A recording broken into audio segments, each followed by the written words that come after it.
You, John Fitzgerald Kennedy, do solemnly swear. I, John Fitzgerald Kennedy, do solemnly swear. That you will faithfully execute the office of President of the United States. That I will faithfully execute the office of President of the United States. And will, to the best of your ability. And will, to the best of my ability. Preserve, protect, and defend the Constitution of the United States. Preserve, protect, and defend the Constitution of the United States. So help you God. So help me God.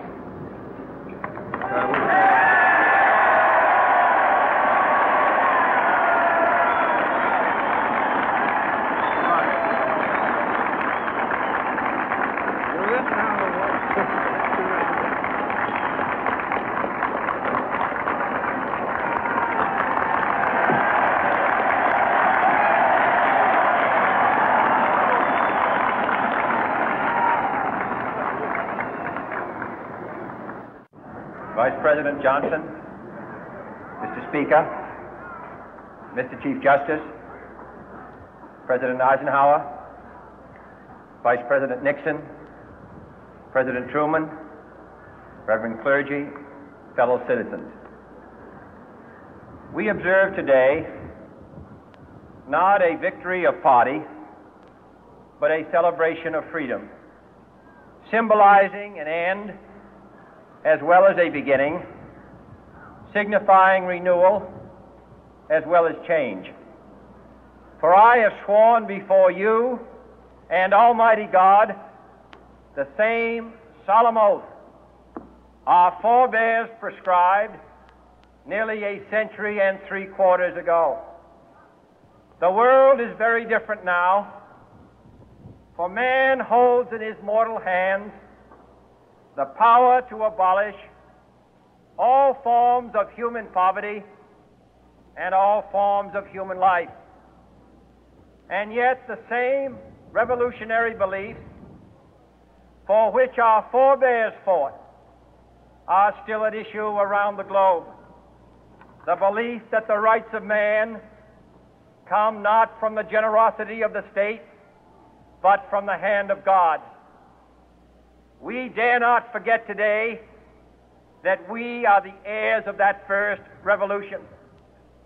Let the word go forth from this time and place to friend and foe alike that the torch has been passed to a new generation of Americans born in this century, tempered by war, disciplined by a hard and bitter peace, proud of our ancient heritage, and unwilling to witness or permit the slow undoing of those human rights to which this nation has always been committed and to which we are committed today at home and around the world.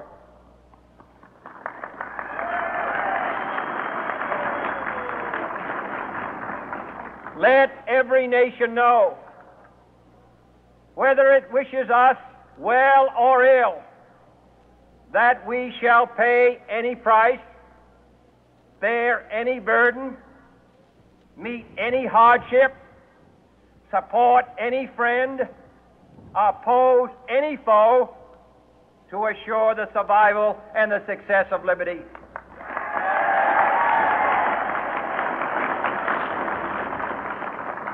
This much we pledge and more. To those old allies whose cultural and spiritual origins we share, we pledge the loyalty of faithful friends. United, there is little we cannot do in a host of cooperative ventures. Divided, there is little we can do, for we dare not meet a powerful challenge at odds and split asunder. To those new states whom we welcome to the ranks of the free, we pledge our word that one form of colonial control shall not have passed away merely to be replaced by a far more iron tyranny. We shall not always expect to find them supporting our view, but we shall always hope to find them strongly supporting their own freedom, and to remember that in the past, those who foolishly sought power by riding the back of the tiger ended up inside.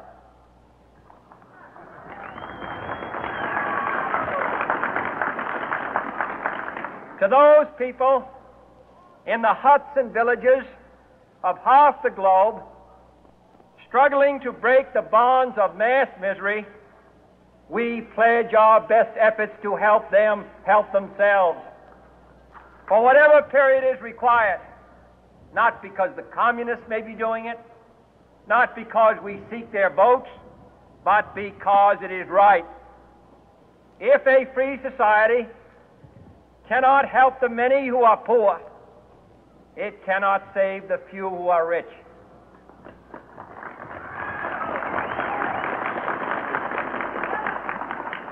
To our sister republics south of our border, we offer a special pledge to convert our good words into good deeds, in a new alliance for progress, to assist free men and free governments in casting off the chains of poverty. But this peaceful revolution of hope cannot become the prey of hostile powers. Let all our neighbors know that we shall join with them to oppose aggression or subversion anywhere in the Americas. And let every other power know that this hemisphere intends to remain the master of its own house.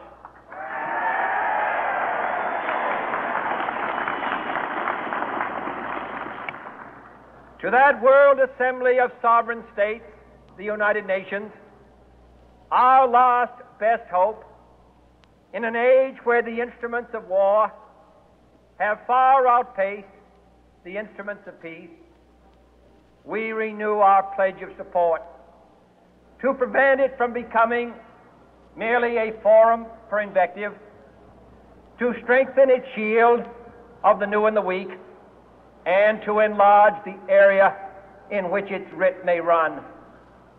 Finally, to those nations who would make themselves our adversary, we offer not a pledge, but a request that both sides begin anew the quest for peace. Before the dark powers of destruction, unleashed by science, engulf all humanity in planned or accidental self-destruction, we dare not tempt them with weakness, for only when our arms are sufficient beyond doubt can we be certain beyond doubt that they will never be employed. But neither can two great and powerful groups of nations take comfort from our present course, both sides overburdened by the cost of modern weapons, both rightly alarmed by the steady spread of the deadly atom, yet both racing to alter that uncertain balance of terror that stays the hand of mankind's final war. So let us begin anew, remembering on both sides that civility is not a sign of weakness, and sincerity is always subject to proof. Let us never negotiate out of fear, but let us never fear to negotiate.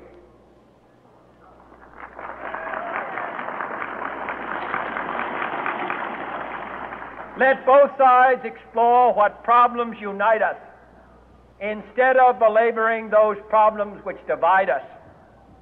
Let both sides, for the first time, formulate serious and precise proposals for the inspection and control of arms, and bring the absolute power to destroy other nations under the absolute control of all nations.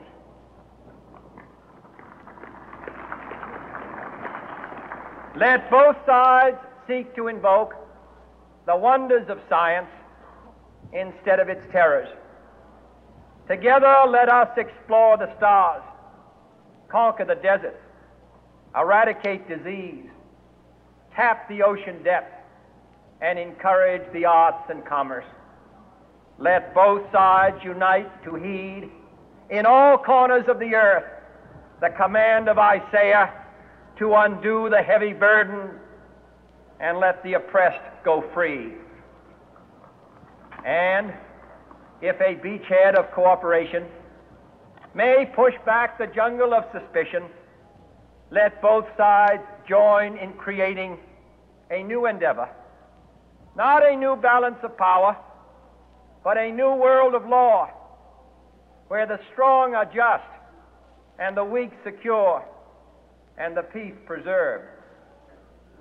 All this will not be finished in the first 100 days, nor will it be finished in the first 1,000 days, nor in the life of this administration, nor even perhaps in our lifetime on this planet. But let us begin.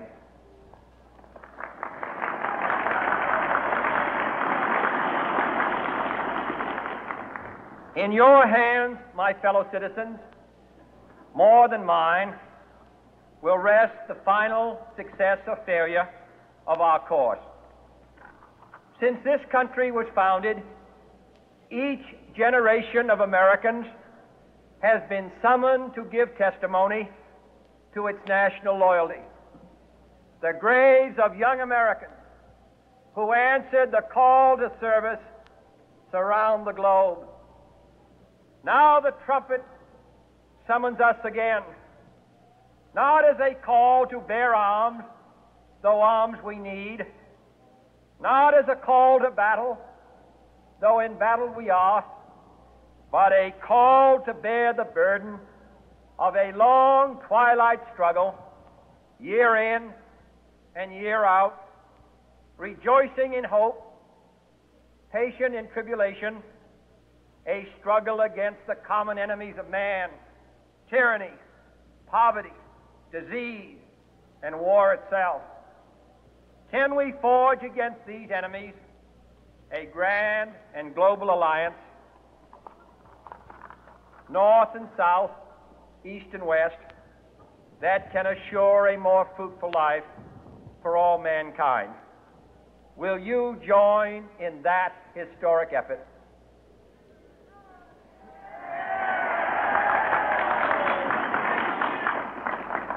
In the long history of the world, only a few generations have been granted the role of defending freedom in its hour of maximum danger.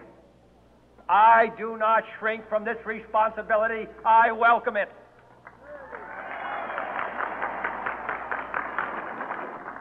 I do not believe that any of us would exchange places with any other people or any other generation. The energy, the faith, the devotion which we bring to this endeavor will light our country and all who serve it. And the glow from that fire can truly light the world. And so, my fellow Americans, ask not what your country can do for you, ask what you can do for your country.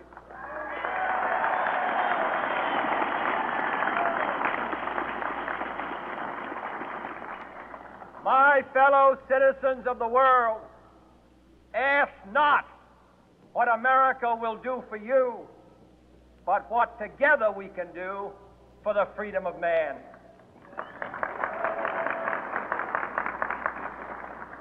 Finally, whether you are citizens of America or citizens of the world, ask of us here the same high standards of strength and sacrifice which we ask of you. With a good conscience